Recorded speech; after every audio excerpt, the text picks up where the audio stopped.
Hello, welcome to episode 40 of the Gita Decoded. This is a series in which we look at what the Bhagavad Gita means as far as its text and as far as allegorical aspects is concerned. We have in the studio with us Sister Denise, who's been sharing her insight and wisdom into this ancient scripture that has fascinated Bharat, India for so long. Sister Denise, a very warm welcome to episode 40. Thank you. I must admit, I can't believe that we have come this far in the Bhagavad Gita, and I must admit I'm really looking forward to this and future episodes because I've learnt a lot and I'm sure the viewers have done so as well. And thank you so much for whatever you have shared thus far. Thank you. Sister Denise, verse 1 until the end of the verses in chapter 11 is one of those chapters that causes one to fasten one's seatbelt, because almost everybody who's listening to this has read chapter 11, and it's a bit of a shock every time you read it because of what it contains. What is your take on this? There's a variety of things going on here, and the first few stanzas is Arjuna saying, okay, I've heard about it, now I want to see it, I want to have a direct experience. And if you look at the wider view of the Gita, you know that God says, you know, there's very few people who can really see me, know me as I really am. And Arjuna is coming closer and closer and wanting to almost merge with God here. And even there is one stanza where he says, I am you. So this idea of the union with God is a very deep one, because when you are in that deep yoga, there is no differentiation in terms of your experience between the self and God. And I think what yoga is all about is removing that distance. So this chapter to me is where Arjuna is saying, if you think I'm worthy, just show yourself to me, reveal yourself to me, unclothe yourself of all your analogies and poetic references. I want to see the real thing. And then he shows the universal form, the terrifying form, because he shows his aspect as the destroyer. And it's so difficult for people to deal with, you know, falling in love with destruction, which is a strange phenomenon. Sister Denise, in earlier episodes we came across the term Buddhi Yoga, which caused you to make reference to the intellect.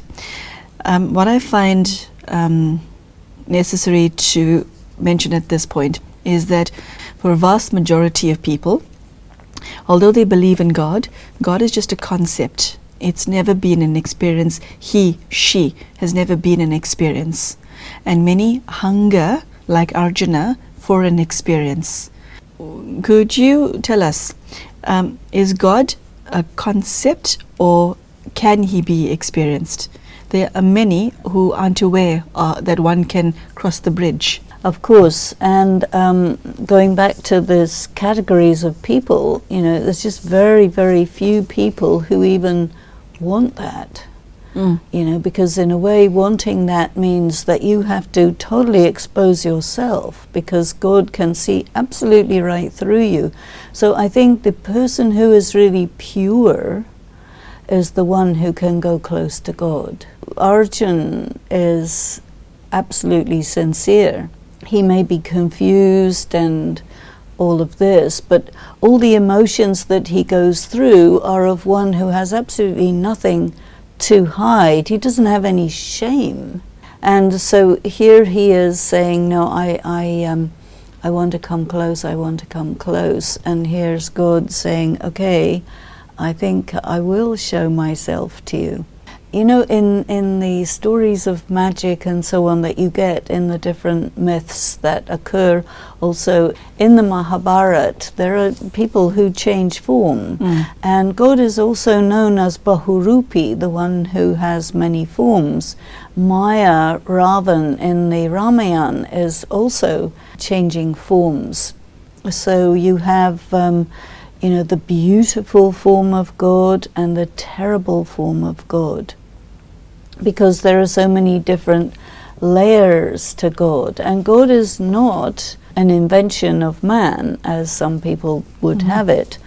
But the thing is, God is a soul who is not a human soul. He's higher than human souls, and because of that, to a large extent inaccessible, but he can reveal himself to that human or those humans that he wants to.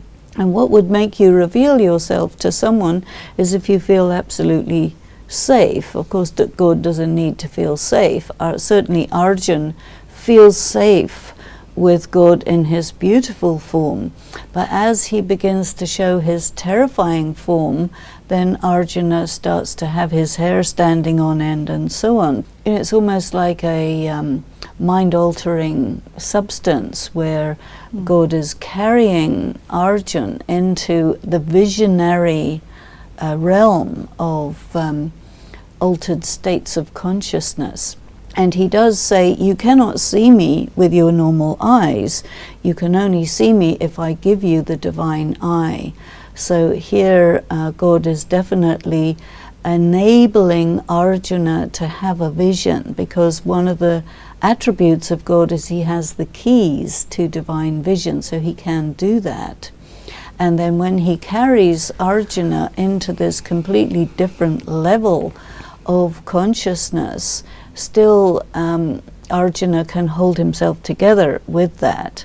And although it elicits many, many emotions, including confusion and not understanding, because he cannot comprehend the destroyer. Again, looking at the Trimurti, Brahma, Vishnu, Shankar, in this he's showing everything is being destroyed, but he holds the totality of everything. And what we also need to remember is that anything material is transient, you see. So he can know about it, make it appear, and he can know about its dissolution, the destruction of everything. Because the nature of material things is they come into being, persist for a while, disappear, and then they can come back again. So God is enabling Arjuna to perceive the material world in a totally different way from normal. And I think that is very crucial. If a person really wants to reach spiritual heights, you have to be, as it were, neutral about creation, sustenance, destruction, because these are all states of being. So Denise, here's what I've found fascinating. We meet Arjuna and Krishna at the beginning of chapter 1, and before that they encounter each other in the Mahabharata episode, and throughout this entire time there was a conversation between the two of them, and Krishna and Arjuna knew of each other. They were talking to each other, so Arjuna had some understanding of God, and yet when he had to see God or wanted to see God and experience God at a deeper level, God says to him in verse 8, "But you are not able to see me with your own eyes. I give to you a divine eye. Behold my majestic power." What does that say about human beings and their relationship with God who do not have the divine eye? Here you see Arjuna having a mystical experience, which very, very few people can manage, because if you want to go there, you're almost going to the edge of insanity, and most people don't want to go anywhere near that. But the thing is, if you want to merge with God in terms of experience, not that you can actually become God, but you can have that experience of going to where God is and merging with God, then you have to transcend your humanity and become extraordinary. This is the mystical side, you see. And in the mystical side, you have to be able to see the beautiful and the terrible. And that is just the way the mystical world is. You see the extreme dark, the extreme light. I mean, he is also described as brighter than 1,000 suns, which of course is unbearable because a person's eyes can hardly see one sun, let alone 1,000. So he's really taking Arjuna beyond the extremes of normal human experience, because he is way beyond what a human is. So to take Arjuna to his own level and say, okay, this is how I am, this is my existence, and I'm giving you a glimpse, but I'm not giving it to anybody else because they can't manage it.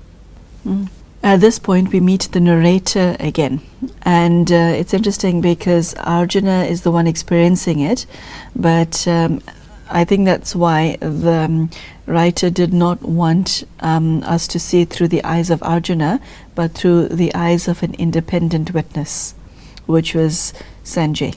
He describes what he saw about God. I think his answer is properly encapsulated in the last line of verse 9, which goes, he revealed to Arjuna his majestic supreme form, which is a form other than the Krishna form that Arjuna saw earlier.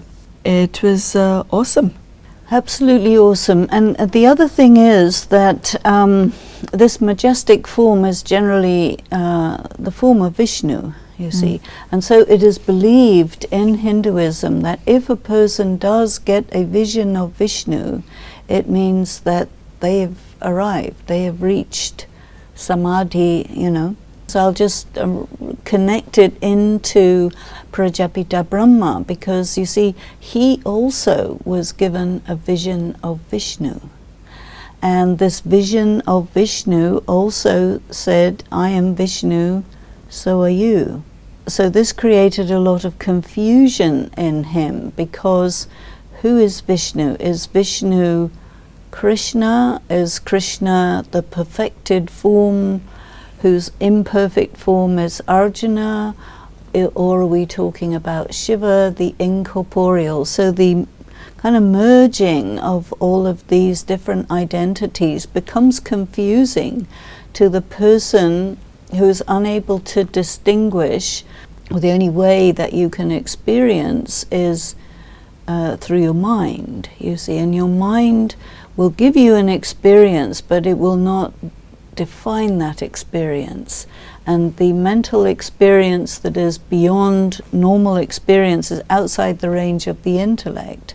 So then God has to explain, because you cannot figure it out by yourself. The next aspect that I would like to take up is Arjuna's response to God, having seen this part of God. It is contained in verse 14, which reads, Then Arjuna, who was filled with amazement, whose hair was standing on end, bowing his head to the Lord with joined palms, said, and the words that he said. So it's quite obvious that Arjuna was awestruck and humbled by what he saw in God. He doesn't know how quite to deal with that, because it's completely beyond what he could imagine, you see. And so here you have the description of the universal form of God, where everything and everyone in the universe is all merged into God. And the way I would understand this is not that God is these things, but the knowledge of all of this is within God. So that if God is going to reveal his sanskaras, he has the sanskaras of knowing everything about the world. He knows things by their images. So he will show everything that there is in the whole cycle of history. The gods, the goddesses, the battles, the war, the creation, the sustenance, the destruction, everything is known to him. So he will sort of open up his sanskaras and show, this is what is contained in my mind. But people ordinarily would say that, God is the universe. And definitely I think it makes much more sense to look at it this way, that God is the knower. He is the omniscient one, and all the scenes that take place in the human drama of history and geography are held within the being of God, which he then opens up. And of course it looks like very shocking and awesome and mind-blowing for Arjuna. And then from verse 23, the tone changes. And this is the part that you touched on earlier, Sister Denise, where Arjuna's sense of awe changes to one of fear because of what he sees in God then. And he says in verse 31, "Tell me who you are, capital Y, of so terrible a form. Salutations to you, O best of gods. Have mercy. I wish to understand you, primal one. Indeed, I do not comprehend what you are doing." Here we have Arjuna, who has an increasing hunger and fascination for God, and is not content with what God speaks about himself, asks to see God, and God, granting his dear son's wish, gives him what he asks for, and Arjuna cannot handle it. Because of the destruction, you see. The creation, the sustenance, and the destruction. The instruction that God is giving to Arjuna is go and kill your relatives, go and fight. And he's saying, I can't do that because it's not moral, you see. And so Krishna, God in his friendly form, is explaining, but Arjuna can't understand it. And then he sees God containing within himself all the scenes of the destruction, the dissolution of the world. Is that what is meant in a metaphorical sense? As the many torrents of the rivers flow towards the ocean, those heroes of the world of men entering your flaming mouths, as moths enter a blazing flame to their destruction with great speed, so also these creatures swiftly enter your mouth to their destruction. Is that the war you're referring to? Well, yes. Okay. And you see, the thing is about the Mahabharata is it is the war to end all wars. It is the end of the world. That is what is the meaning of Mahabharata. I'm going to stop you there. This text was written thousands of years ago. This war that you're referring to, is it past or is it future? Well, it has to be recurrent. And this is, I think, an important secret of the Gita. So God opens up his sanskaras. Okay, I know the beginning, the duration, the continuation, and the end of the world. It's in me. And so it plays out historically in real time, but it's foreknown by God. So the sanskaras of the knowledge of the whole history and geography of the world is contained within God. So he opens himself up and he shows the whole history of the world. And then Arjuna cannot understand it because God is supposed to be the creator and the sustainer, but then as a destroyer it doesn't compute, you see. So then when he sees the destruction, and you see the reason why Krishna is showing him the destruction is to show him that, look, this has already happened. And I think we can also say that every cycle this happens. And so you, Arjuna, are an instrument in this playing out of the history of the world, so you have to perform your role. Because it's anyway there in the script, and you just do it. And it's only really by seeing this that he's able to say, oh, yeah, you know, people think that they're free, that they're responsible for what they're doing and so on. Because of the laws of karma, you are held accountable, you have to suffer. But there's another level on which everything is destined. And you have no choice. You have to play out your destiny. And I think this is what Krishna is showing to Arjuna. You have a role to play in this. It's already done. It happens frequently. Don't worry about it. Just do it. Yeah, this is a very intense chapter, isn't it, Sister Very Denise? intense. Okay, so we're going now to verse 32. It's one of those verses that caused me to scratch my head a bit. The blessed Lord spoke, I am time, the mighty cause of the world destruction, who has come forth to annihilate the worlds. Even without any action of yours, all these warriors who are arrayed in the opposing ranks shall cease to exist. Yes. What does God mean, Sister Denise, when he says, I am time? I didn't realize time was someone. I thought time was something. Well, no, one of the epithets of God is I am time, and time is also death. So I am death, Mahakal, Mahakaleshwara, one of the famous temples of Shiva. Shiva is the great death. Here he is describing, I will tell you the beginning, I will tell you the continuation, and now I'm showing you the end. And after the end, of course, comes a new beginning.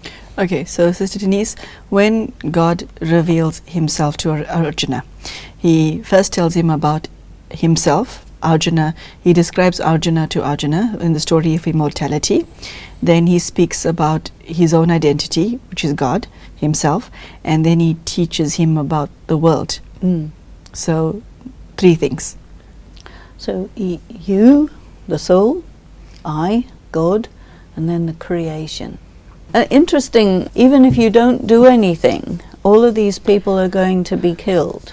They will cease to exist in terms of their manifestation.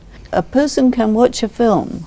Nowadays we have these tiny little pen drives where you've got many, many gigabytes, and you can have a very expensive film held in this little thing. So the actual reality of it, is it this little thing? Or is it what you perceive, you see?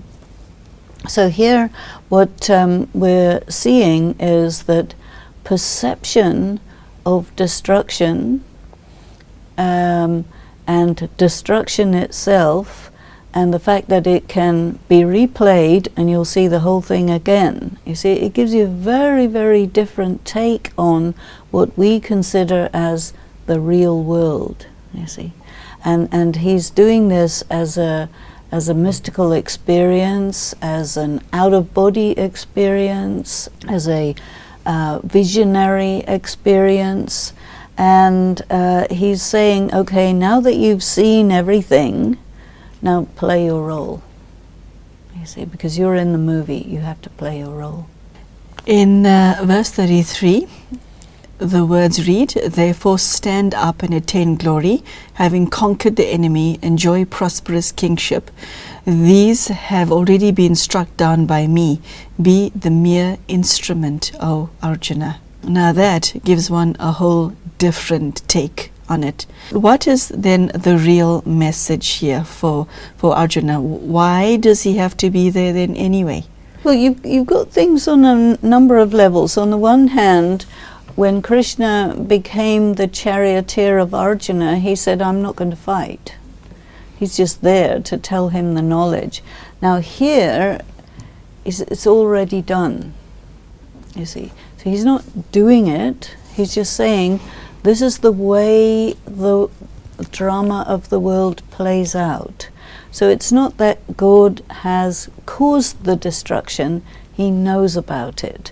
And so I think we have to read it this way, where it says, these have already been struck down by me. It doesn't mean he's literally striking them down, but he knows about it. He knows before they're struck down, while they're being struck down, and after they're struck down. And then Arjuna has to just be the actor to play the role and do it. So he has to be the instrument.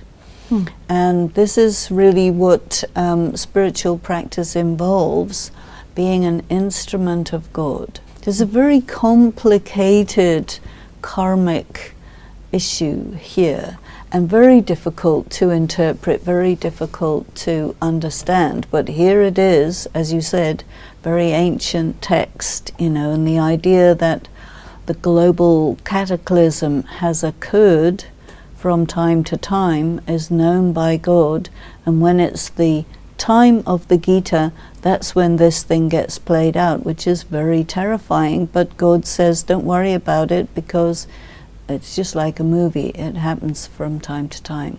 Whenever you watch the movie, these are the scenes. Okay, Sister Denise, I think we'll stop right here. We have not come to the end of chapter 11 because its message is so vast. We will take it up in the next episode. I hope that you have found this understanding that Sister Denise shared of chapter 11 as riveting and as fascinating as I have, because we tend to read things and understand it on our own level, and Sister Denise comes to the show with a totally different perspective and shares the many layers that the Bhagavad Gita offers to understand and to appreciate. And also she shared not just her understanding of the text, but her own experience of being aware of being a soul and her own experience of God. So she brings all of this to this show, and I hope that you are able to grasp the message that Sister Denise has been sharing and take it home with you and apply it in your life. So please will you join us in the next episode of the Bhagavad Gita series entitled The Gita Decoded, where we will look at the latter part of chapter 11. Thank you so much for joining us, and Sister Denise, thank you very much. Take care and goodbye to you.